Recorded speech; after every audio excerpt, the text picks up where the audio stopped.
नमो अरिहंताणं नमो सिद्धाणं नमो ऐरियाणं नमो वच्छायाणं नमो लोये सवा साहुणं। महावीर भगवान की जय। दान का बहुत बड़ा महत्व होता है जीवन में।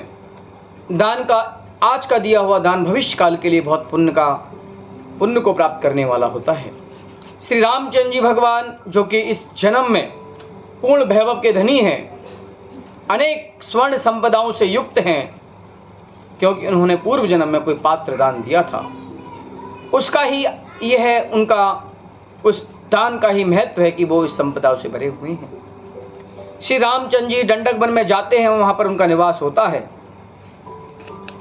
और स्वर्णमयी रत्नंजित अनेक रचनाओं से सुंदर मनोहर खंबे, रमणीक वेदिका, मध्य में विराजमान होने के गर्भगृह, बड़े बड़े झरोके, उन पर तोरण द्वार आदि शोभा बनी हुई है। मोतियों की झालर, मणियों की मालाएं, सुगंधित चंदन कपूर से मंडित उनमें सेज आसन बस से पूरित एक विमान समान अद्भुत रत्न बनाया। उसमें 4 सेज आसन बस से पूरित एक विमान अद्भुत रथ, उसमें 4 हाथी, उस रथ में बैठे श्री रामचंद्र जी, लक्ष्मण जी, सीता और जटायु, और वह चारों जने उस दंडक वन में विहार करने लगे। उन्हें किसी प्रकार का कोई भय नहीं, किसी का कोई घात नहीं। वह उस मनोहर वन में इच्छानुसार कहीं 1 दिन, कहीं 15 दिन, कहीं 1 मास मनवांछित क्रीड़ा करते। उनको ऐसी अभिलाषा की कि हमारे यहाँ निवास करें और वहां निवास करें। नवीन शिष्य की तरह उनकी इच्छा अनेक स्थानों पर ठहरने की हुई। महानिर्मल पानी के झरनों को देखते हुए, ऊंची नीची जमीन को छोड़कर समतल भूमि पर रखते हुए, ऊंचे ऊंचे वृक्षों को पार कर धीरे धीरे आगे गए। अपनी स्वेच्छा से भ्रमण करते धीर वीर सिंह समान निर्भय दंडक वन के मध्य भाग में प्रवेश किया। कैसा है वह स्थान! कायरों को भयकारी, वहां की पर्वत विचित्र सकर के धारी, स्वच्छ पानी के झरने, वहां से नदियां निकली अथवा अनेक वृक्ष, बड़, पीपल, बहेड़ा, इमली, केला, अखरोट, देवदारू, कदम, तिल, अशोक, नील, जामुन, आम, कमल, गुलाब, कनेर, चंपा, प्रियंग, सप्तपर्ण, नागकेशर, आंवला, अर्जुन, केतनी, केवड़ा, रेवर, नींबू, खजूर, छुआरे, चरोली, बिजोरा, डाडिम, नारियल, हरट, केट, सुपारी, अजवाइन, दालचीनी, इलायची, लौंग, जायफल, जावित्री, चंदन वृक्ष, पिस्ता, काजू, किशमिश, बादाम, काली मिर्च, जीरा, सौंफ, सेब, संतरा, अमरूद, पपीता, चीकू इत्यादि अनेक जाति के वृक्षों से सुशोभित नंदनवन समान हो रहा है। और स्वयं उत्पन्न होने वाली अनाज, महारस के भरे फल, गन्ने इत्यादि अनेक वस्तुओं से पूर्ण शीतल मंद सुगंध पवन से कोमल कोमलें हिल रही हैं। सो मानो राम के आने से हर्षपूर्वक नृत्य कर रही हैं। सुगंधित वायु के द्वारा उड़ती हुई पुष्पों की रज उनके शरीर से लग रही है, मानो अटवी ही आलिंगन कर रही है, भ्रमर गुंजायमान कर रही हैं, मानो राम के पधारने की प्रसन्न होकर वो संगीत कर रहे हैं। मनोहर पर्वत के झरने उछल कुछल कर शब्द कर रहे हैं, मानो वो हंसी रहे हों।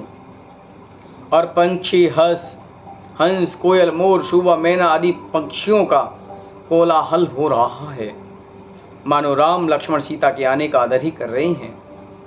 मानो वह पक्षी कोमल मधुर वाणी से ऐसा वचन कहते हैं, महाराज यहाँ पधारो, भले ही यहाँ रहो।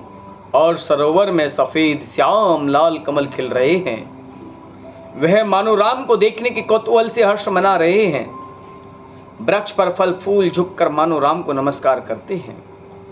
सुगंधित पवन चलती है, मानो राम के आने से आनंद से के श्वास लेती है। अतः श्री राम सुमेरु के सोमनस वन समान वन को देखकर जानकी से कहते हैं, हे प्रिय, देखो यह वृक्ष बेलों से लिपटा हुआ पुष्प गुच्छों के समूह से मानो गृहस्थी समान ही दिख रहा है। और प्रियंगों की बेल मौलश्री के वृक्ष से लगी ही ऐसी सुंदर लग रही है जिसे जीव दया जैन धर्म से शोभे। और माघवी लता के पवन से चंचल पत्ते समीप के वृक्षों को स्पर्श करते हैं, जैसे विद्या विनयवान को स्पर्श करे। और देखो, यह सिंह केशरी महासाहस रूपी चरित्र की इस गुफा में बैठा हुआ है। सो अपने रथ की आवाज़ सुन निंदा छोड़ गुफा के दरवाजे आकर खड़ा हुआ।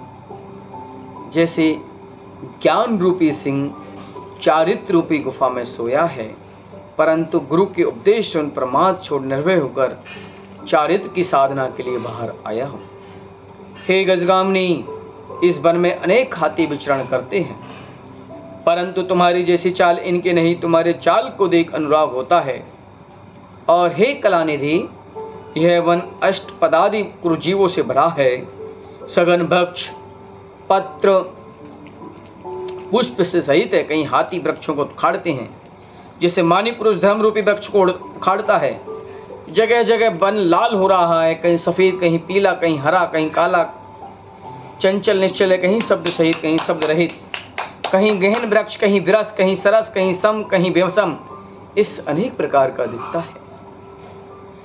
जैसे हे दंडक वन अनेक तरह के कर्मों को फल अनेक तरह का है, जिससे कर्मों का फल अनेक तरह का होता है।